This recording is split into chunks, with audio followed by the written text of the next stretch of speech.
على هذا الاجتماع ديال تنسيقيه النقابه الخمس قررنا وقفه انذاريه لمده 2 ساعتين.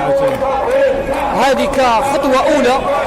من بعد غنديروا واحد الاضراب يكون يوم الجمعه مع تنظيم مسيره من مقر الجماعه الى عماله المحمديه.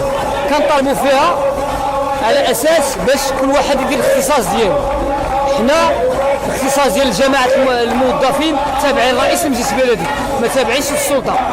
في الاونه الاخيره بان بان باشا المدينه كيراسل رئيس المجلس البلدي بعض المذكرات يقول لها على اساس الناس محتلين بعض السكن الوظيفي، مع العلم بان الناس كي ما يزيد على 30 سنه هو ساكن في سكن وظيفي، كيامرهم على اساس ان محتلين السكن.